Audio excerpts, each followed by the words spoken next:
Исәнмесез, хөрмәтле укучылар! Татарча онлайн мәктәптә чираттагы физика дәресенә рәхим итегез. Узган дәрестә без сезнең белән сөйләшеп үткән идек сыйыклыкларда һәм газларда басым күренешләре турында. Бүген әйдәгез шушы сыйыклыкларның һәм газларның аларга батырылган җисемнәргә ничек тәэсир итүләрен карап үтик. Сезнең бәлки үзегезнең тормыш тәҗрибәсеннән дә сизгәнегез, күзәткәнегез бардыр. Гади һава шартларында күтәрергә авыр булган җисемнәрне суга тыгып күтәрсәк, аны күтәрү җиңелрәк кебек тоела. Бу хәл нәрсәдән шулай килеп чыга икән соң?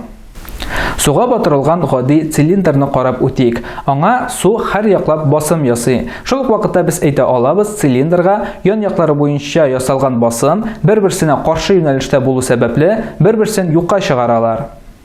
Ә инде цилиндрга өске яктан һәм аскы яктан ясалган басым, алар бер-берсенә тигез түгел. Һәм әйдәгез шушы басымнарны җентекләбрәк карап үтик. Экраннарга игътибар итик. Суга батырылган цилиндрга өске яктан һәм аскы яктан F1 һәм F2 көчләре тәэсир итә. Һәм нәтиҗәдә суга тәэсир итүче этү көче шушы көчләрнең аермасына тигез, ягъни F2 көче тигез була, F2 алабыз F1. Биредә китерелгән F1 һәм F2 көчләрен без алдагы дәресләрдә өйрәнелгән басым формулалары белән тасвирлый алабыз. Ягъни көч ул басымның таяну мәйданына тапкыр чыгышына тигез. Шул ук вакытта без суның H1 һәм H2 биеклегендә ясаган басымнарын да тасвирлый алабыз. Һәм тагын бер мөһим шарт, безнең цилиндрның өстәге мәйданы һәм астагы мәйданы S1 һәм S2 алар үзара тигез, аларны S дип билгелибез. Һәм әйтелгән искәрмәләрне исәпкә алып, без этү көченең ничәгә тигез икәнен формулалар аша сезнең экраннарда күрсәтелгәнчә исәпләп чыгара алабыз.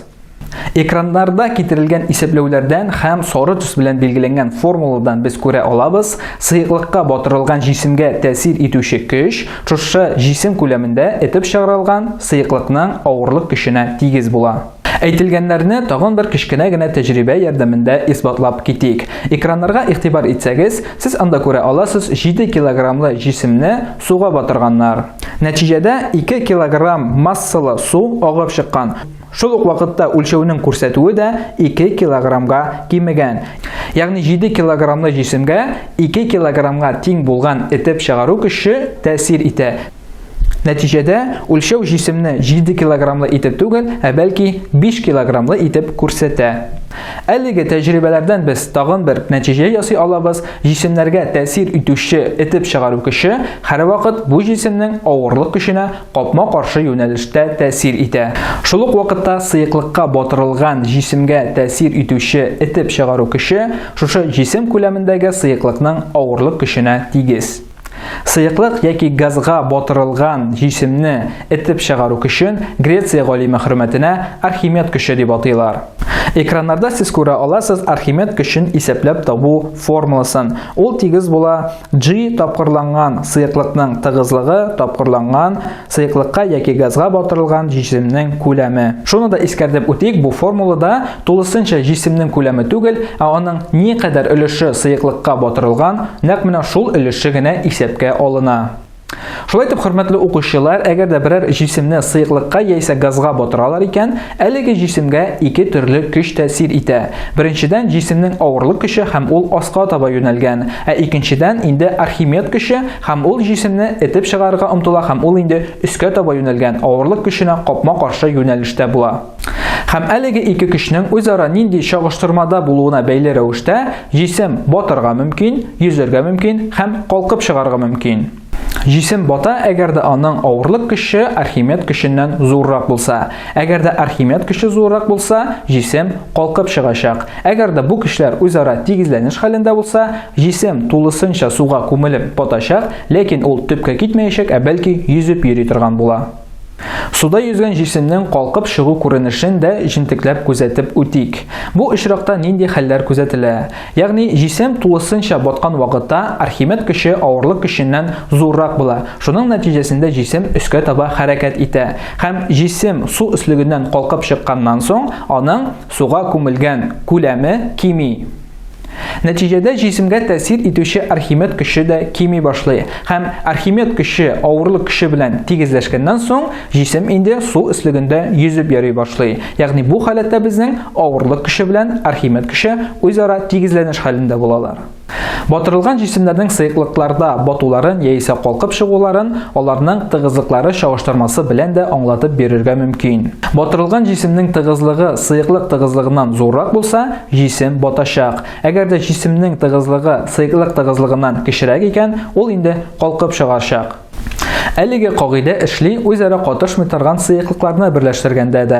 Бу очракта тыгызлыгы зуррак булган сыйыклык савытның аскы ягында урнашачак, ә инде тыгызлыгы кечерәк булган сыйыклык савытның өске ягында урнашачак. Бу хәлне сез күзәтә аласыз, әгәр дә бер үк савытка сыйык май белән су салсагыз. Вакыт үтү белән бер сыйыклык өскә таба чыгып урнашачак, ә инде икенче сыйыклык савытның астында урнашачак. Бу тәҗрибәне сез үзегезнең өегездә дә башкарып карый аласыз һәм шул мизгел белән әйдәгез дәресебезнең практик өлешенә дә күчик.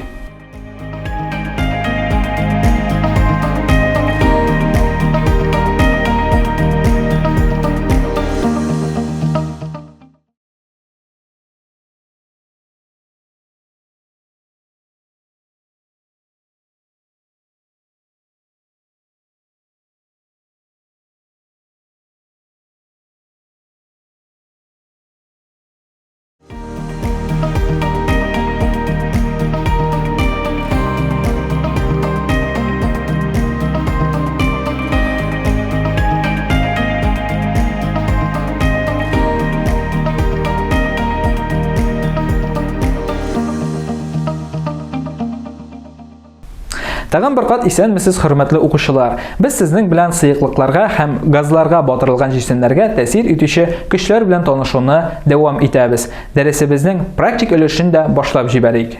Һәм менә беренче бирем. Савытка үзара аралашмый торган ике сыйыклык салынган. Берникадәр вакыт узу белән бер сыйыклык савытның өске өлешенә, икенче сыйыклык савытның аскы өлешенә урнашкан. Бу күзәтүдән сыйыклыкларның тыгызлыгы хакында ни әйтергә була?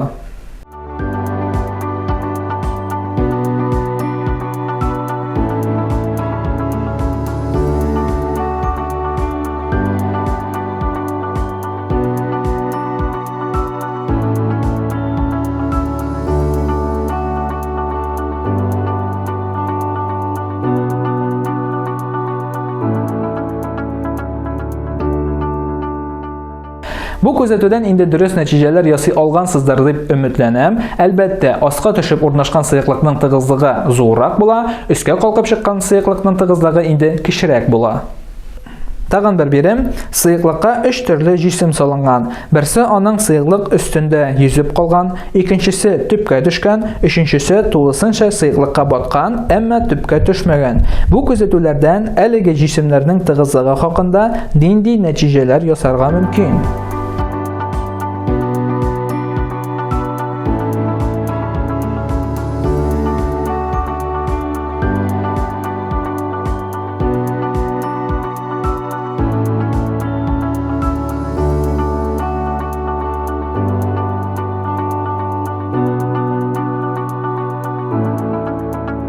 Бу тәҗрибә хакында да без берникадәр сөйләшеп үткән идек, сез дә дөрес нәтиҗәләр ясый алгансыздыр.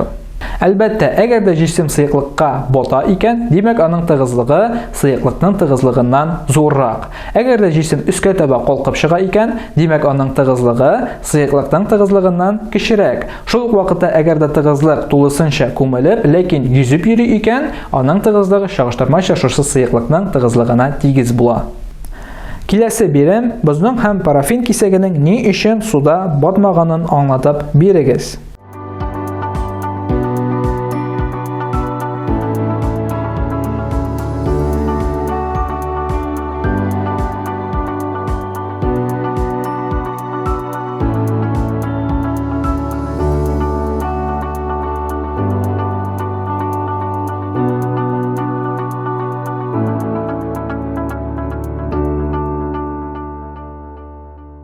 Бу биремгә дә дөрес җавапны таба алгансыздыр. Әйе, әгәр дә без тыгызлыклар таблицасына күз салсак, без анда күрә алабыз. Суның тыгызлыгы 1000 кг бүленгән куб метрга тигез.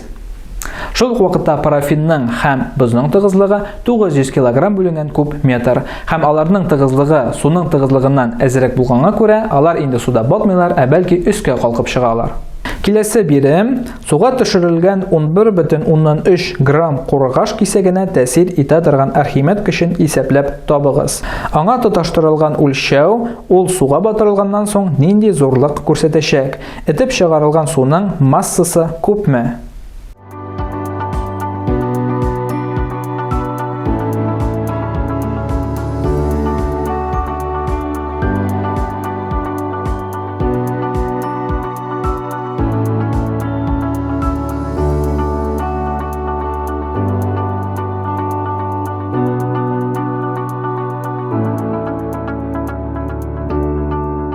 Бу биремнең шишелеше белән экраннардан танышып үтә аласыз. Димәк, беренчедән безгә кирәк кургашның тыгызлыгы, ул 11300 кг бүленгән куб метрга тигез.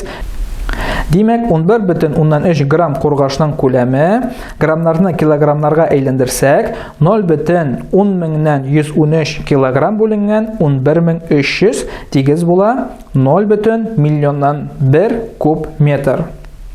Суның тыгызлыгы 1000 кг бүленгән куб метр. Димәк, Архимед көче 1000 тапкырланган 10 тапкырланган батырылган җисемнең күләме 0,1 куб метр. Тигез була 0,1 ньютон.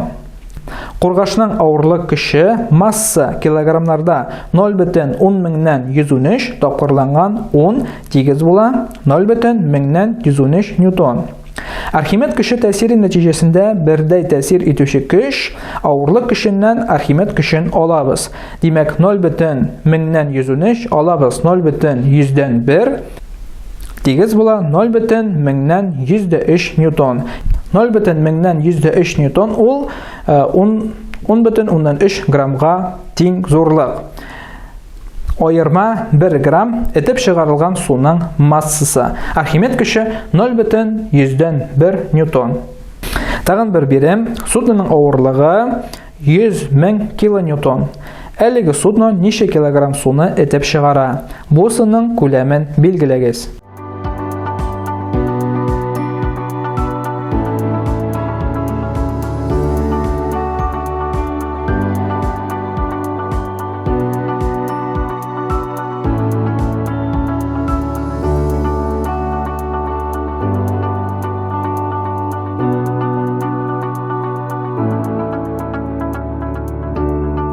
Әлеге мәсьәләнең шишелеше белән шулай ук экраннардан карап таныша аласыз.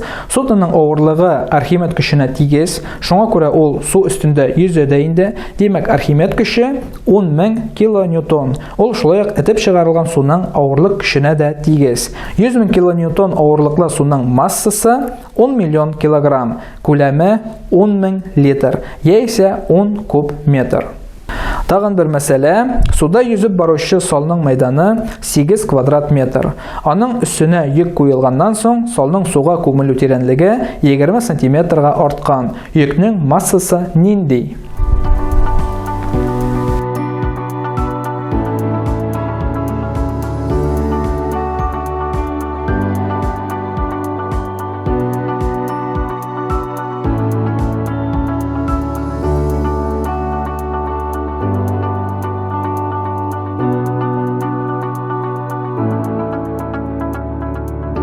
Мәсьәләнең шишелеше белән шулай ук экраннардан таныша аласыз. Башкача әйтсәк, йөк куелганнан соң салның суга кереп торган күләме 1,6 куб метрга арткан. Нәтиҗәдә шундый ук күләмдәге су этеп чыгарыла.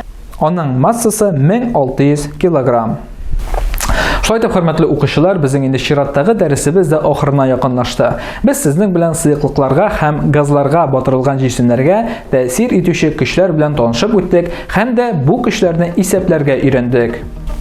Киләсе дәресләрдә без сезнең белән физика фәнен өйрәнүне дәвам итәрбез. Бүгенгә исә мин сезнең белән сау булышам. Игътибарыгыз өчен рәхмәт. Киләсе очрашуларга кадәр исән-сау булыгыз.